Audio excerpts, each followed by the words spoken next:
السلام علیکم ورحمۃ اللہ وبرکاتہ۔ بسم اللہ، الحمدللہ والصلاة والسلام علی رسول اللہ وعلی آلہ وصحبہ ومن والاه۔ محترم ناظرین، آج کے اس لائیو پروگرام میں جو باتیں میں آپ کے سامنے رکھنا چاہتا ہوں وہ امانت داری اور اس کی اہمیت اور ضرورت کے بارے میں۔ خاص کر آج کے اس دور میں ہم لوگ امانت داری سے اور اسی طرح سے اس کے تقاضے سے کس قدر دور ہوتے جا رہے ہیں۔ خصوصاً نوجوان نسل کے اندر یہ چیز مفقود ہوتی جا رہی ہے، لہٰذا ہمیں یہ جاننے کی ضرورت ہے کہ امانت داری کیا چیز ہے اور اس کی اہمیت کیا ہے، اس کا تقاضا کیا ہے، اس کی ضرورت کیا ہے۔ میرے دوستو، امانت داری یہ ان عمدہ اوصاف اور خوبصورت اخلاق اور خوبصورت صفات میں سے ہے کہ جس کے ذریعے سے اللہ تعالیٰ نے اپنے محبوب بندوں، اللہ تعالیٰ نے نبیوں، پیغمبروں اور اپنے مومن بندوں کو متصف کیا ہے۔ لہذا اللہ تعالیٰ نے یوسف علیہ السلام کے بارے میں قرآن کے اندر ذکر کیا اور ان کو امانت داری سے یا امانت جیسی عظیم صفت سے متصف کیا، جیسا کہ سورہ قصص کے اندر آیت نمبر 26 میں اللہ تعالیٰ نے اس بات کا ذکر کیا ہے، ان خیر من استاجرت القوی الامین، کہ جنہیں آپ اجرت پر رکھیں ان میں سب سے بہتر وہ ہے جو قوی، مضبوط اور امین ہو، امانت دار ہو۔ اسی طرح سے یوسف علیہ السلام کو اس صفت سے متصف کیا گیا اللہ تعالیٰ کے اس فرمان میں سورہ یوسف کے اندر، وقال الملک ائتونی بہ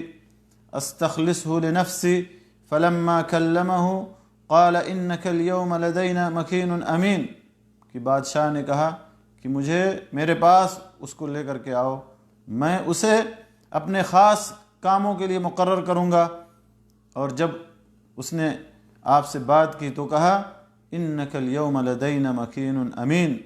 کہ تم آج ہمارے پاس یا ہمارے نزدیک عزت دار اور امانت دار کی حیثیت سے ہو۔ تو حضرت یوسف علیہ السلام کو امین جیسی صفت سے، عظیم صفت سے متصف کیا گیا۔ اسی طرح سے تمام پیغمبر اور تمام انبیاء اور تمام رسول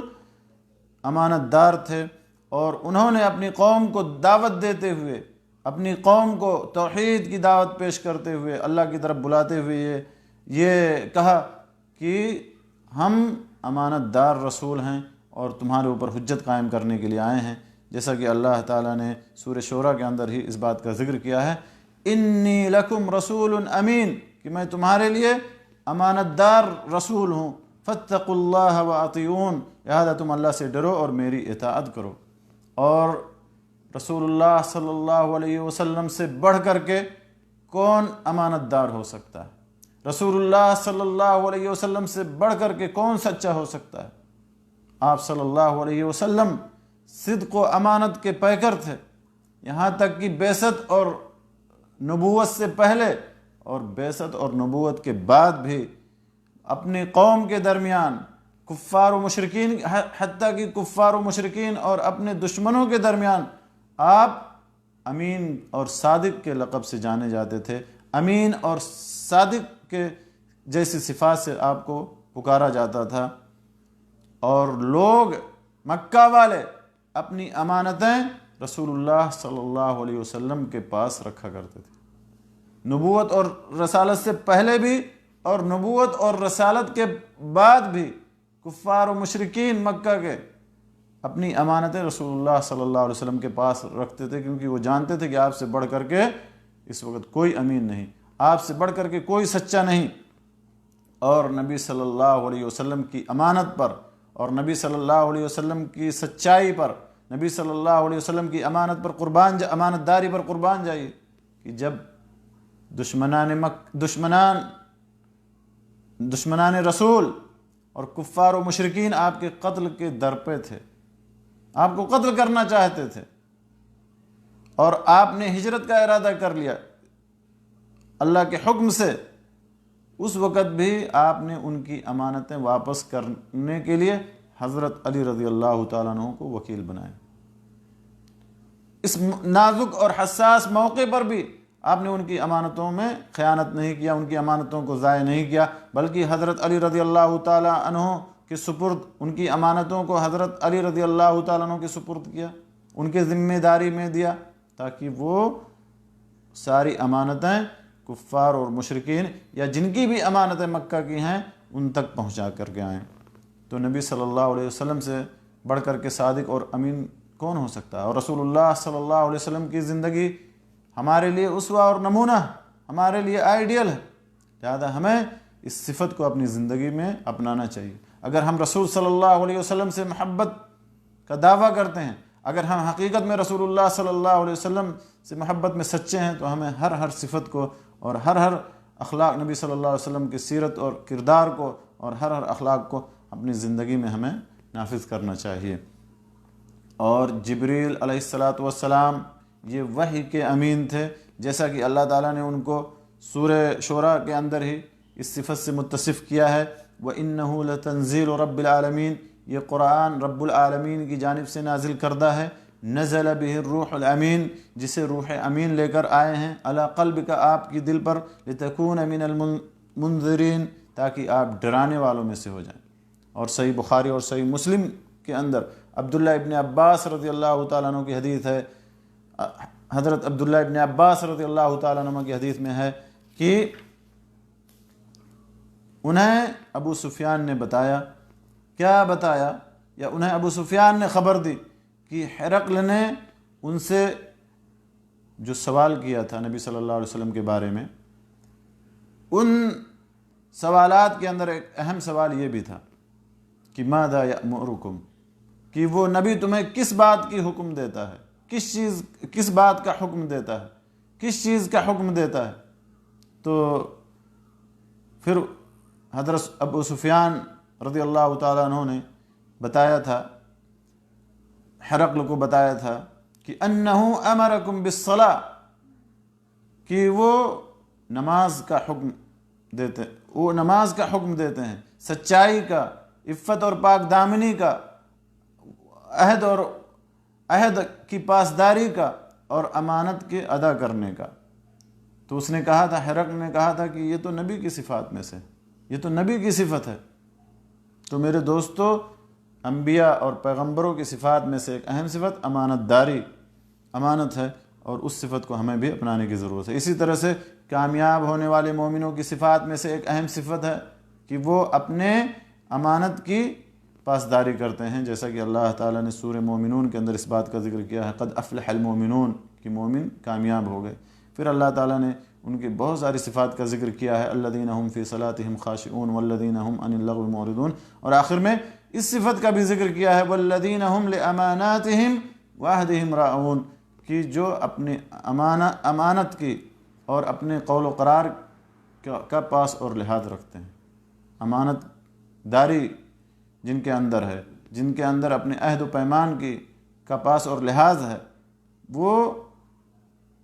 وہ بھی مومنوں کی صفات میں سے ایک اہم صفت ہے۔ اولئک هم الوارثون، یہی لوگ جنت کے وارث ہوں گے، بلکہ فردوس، جنت کے سب سے اعلیٰ مقام جنت الفردوس کے وارث ہوں گے اور اس میں ہمیشہ رہیں گے۔ تو یہ امانت میرے دوستو نبیوں کی صفات میں سے ہے، فرشتوں کی صفات، جبریل علیہ السلام کی صفات میں سے ہے، اور تمام کامیاب ہونے والے مومنوں کی صفات میں سے ہے۔ اور اسی امانت کی وجہ سے دین محفوظ ہوگا، عزتیں محفوظ رہیں گی، مال اور جائیداد محفوظ رہیں گے، جان اور اسی طرح سے خون لوگوں کے محفوظ رہیں گے، علم، علوم و معارف محفوظ رہیں گے، اور اسی طرح سے اور دیگر چیزیں محفوظ رہیں گی امانت کی وجہ سے۔ اسی لیے اللہ تعالیٰ نے قرآن میں سورہ احزاب کے اندر امانت کو پیش کرنے کے بارے میں اللہ تعالیٰ نے ذکر کیا ہے، اِنَّا عَرَضْنَا الْأَمَانَةَ عَلَى السَّمَاوَاتِ وَالْأَرْضِ وَالْجِبَالِ فَأَبَيْنَ أَن يَحْمِلْنَهَا وَأَشْفَقْنَ مِنْهَا وَحَمَلَهَا الْإِنسَانُ إِنَّهُ كَانَ ظَلُومًا جَهُولًا،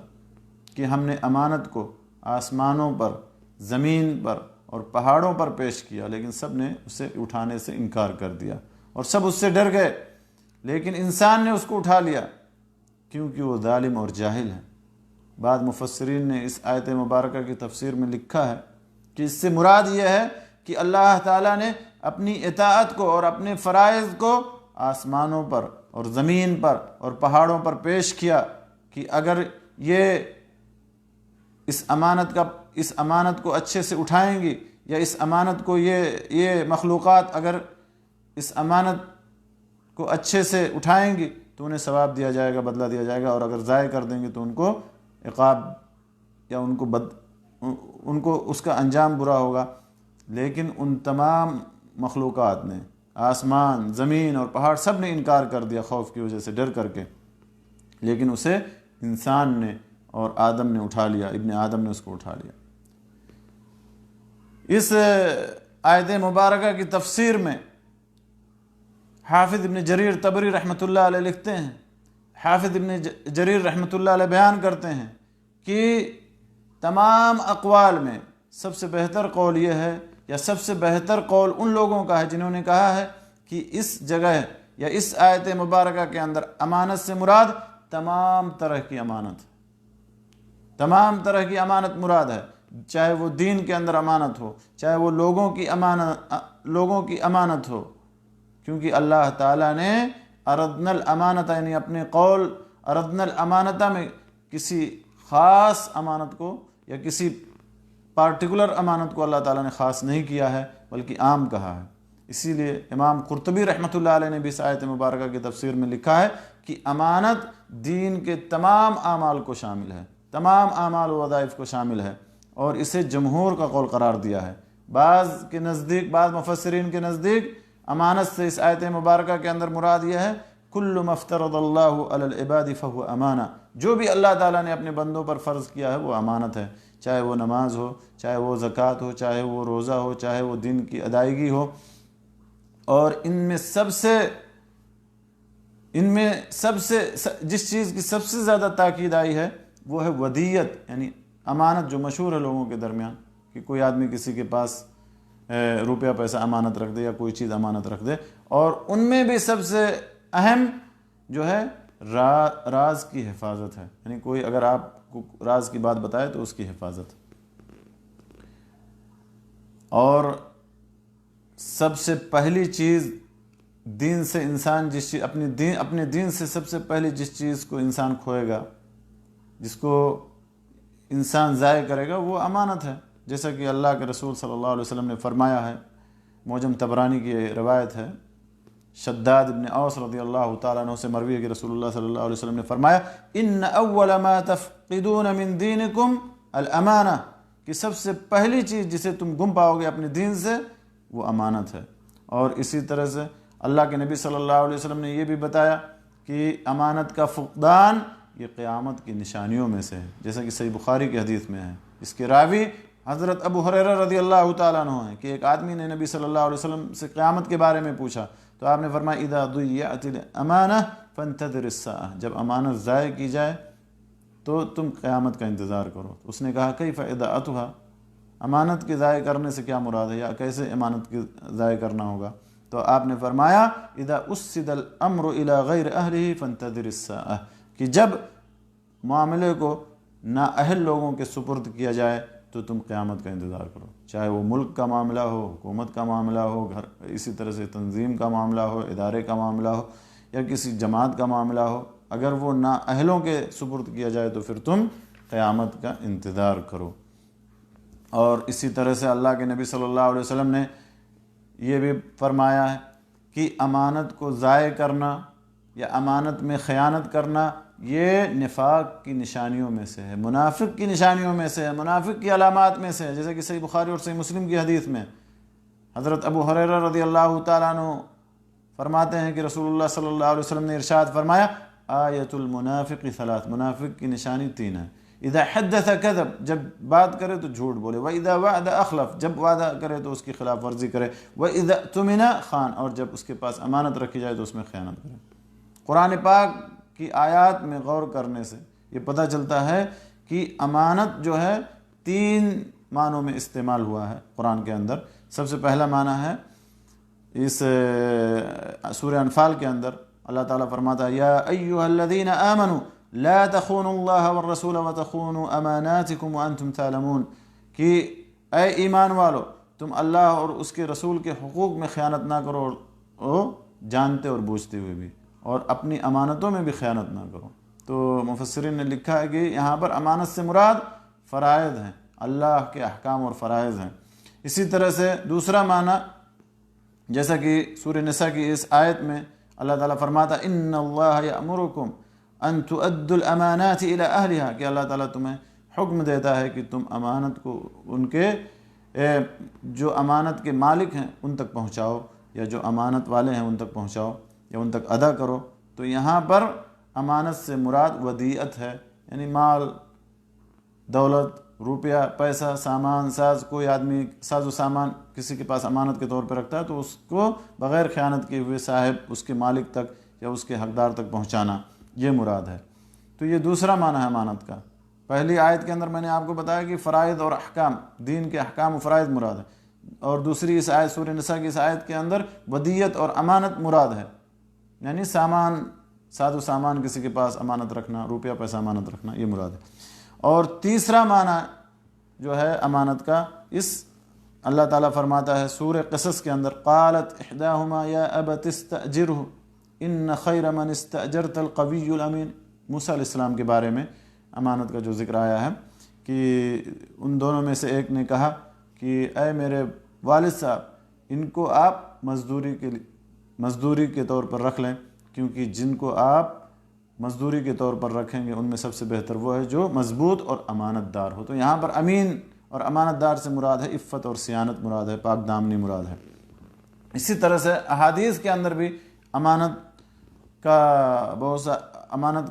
بہت سارے معنی وارد ہوئے ہیں، یا امانت سے بہت ساری چیزیں مراد لی گئی ہیں، جیسے انہی میں سے جو ہے میاں بیوی کے آپسی تعلقات کی یا آپسی راز کی حفاظت ہے، جیسا کہ صحیح مسلم کے اندر ابو سعید خدری رضی اللہ تعالیٰ عنہ کی حدیث میں ہے کہ نبی صلی اللہ علیہ وسلم نے فرمایا ان من اعظم الامانة عند اللہ یوم القیامہ الرجل یفضی الی امرأته وتفضی الیہ ثم ینشر سرها، کہ سب سے بڑی امانت یہ ہے اللہ تعالیٰ کے نزدیک قیامت کے دن سب سے بڑی امانت کیا ہوگی کہ آدمی اپنی بیوی یا میاں بیوی کے راز کی حفاظت، آدمی اپنی بیوی کے پاس تنہائی میں جائے اور بیوی اس کے پاس تنہائی میں آئے اور پھر اس کی راز کو لوگوں کے درمیان عام کر دے، راز کا افشا کر دے،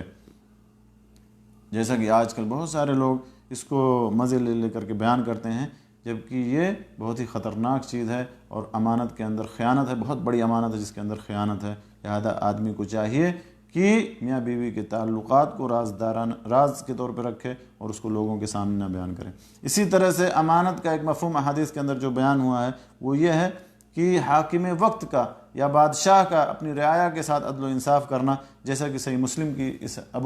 مسلم کے اندر ابو ذر غفاری رضی اللہ تعالیٰ عنہ کی حدیث میں ہے، وہ کہتے ہیں کہ میں نے کہا کہ اللہ کے رسول آپ مجھے گورنر بنا دیجئے، یا آپ مجھے گورنر اور والی کیوں نہیں بناتے ہیں؟ تو اللہ کے رسول صلی اللہ علیہ وسلم نے میرے کندھے پر اپنے ہاتھ سے مارا اور کہا کہ یا ابا ذر انک ضعیف، اے ابو ذر تم ضعیف اور کمزور ہو، اور یہ ولایت یا یہ امارت یہ امانت ہے، اور قیامت کے دن یہ رسوائی کا اور ندامت کا باعث، یہ امارت جو ہے قیامت کے دن ندامت اور رسوائی کا باعث ہوگی، سوائے اس کے کہ جو اس کا حق ادا کرے اور جو اس پر اس کی وجہ سے جو واجبات ہیں اس کی ادائیگی کرے۔ تو ان تمام باتوں سے پتہ یہ چلا کہ امانت داری کی بڑی اہمیت ہے دین کے اندر، اور یہ بہت ہی عمدہ اوصاف اور صفات اور اخلاق میں سے ہے۔ اور امانت کا معنی صرف یہی نہیں ہے کہ روپیہ اور پیسہ آدمی کسی کے پاس امانت رکھ دے اور اس کی وہ حفاظت کرے یا اس کے اندر خیانت نہ کرے، بلکہ امانت کا معنی بہت ہی وسیع ہے۔ لہذا جو ہے دین کی حفاظت، دین بھی یہ آدمی کے پاس امانت ہے، لہذا آدمی کو چاہیے کہ اپنے دین کی حفاظت کرے۔ وقت، مسلمان کا وقت یہ امانت ہے، مسلمان کی عزت امانت ہے، مسلمان کا مال امانت ہے، مسلمان کا خود جسم یہ امانت ہے، اس کی زبان، اس کی نگاہ، اس کا کان، یہ سب امانت ہے، اس کے اعضاء اور جوارح یہ سب امانت ہے، سب کی حفاظت کرنا اس کی ذمہ داری ہے۔ اسی طرح سے حاکم وقت اپنی رعایا کے تعلق سے امانت دار ہے، اور مرد اپنے گھر کا امانت دار ہے، عورت اپنے شوہر کے گھر اور اس کے اولاد اور اس کے مال کے لیے امانت دار ہے، مینیجر اپنے اپنے ماتحت کام کرنے والوں کے لیے امانت دار کی حیثیت سے ہے، اور ایک موظف یعنی ایک امپلائی یا ایک ورکر یہ اپنے کام کے تعلق سے امانت دار ہے، استاذ اپنے شاگردوں کے تعلق سے امانت دار ہے۔ تو امانت یہ دین کے تمام وظائف کو شامل ہے، جیسا کہ امام قرطبی رحمۃ اللہ علیہ نے بیان کیا تھا اس آیت کی تفسیر میں۔ تو اللہ تعالیٰ سے ہمیں دعا کرنی چاہیے کہ ہم امانت کی پاسداری کی اللہ تعالیٰ ہمیں توفیق دے، خیانت جیسے قبیح فعل سے اللہ تعالیٰ ہمیں محفوظ رکھے، جب تک اللہ ہمیں اس دنیا میں زندہ رکھے ایمان اسلام توحید پر، جب ہمارا خاتم ہو جان نکلے ایمان پر، اسلام پر، توحید پر، کلمہ لا الہ الا اللہ محمد رسول اللہ پر ہمارے جان نکلے۔ وآخر دعوانا الحمد للہ رب العالمین، وصلی اللہ علی نبینا محمد وعلی آلہ وصحبہ اجمعین۔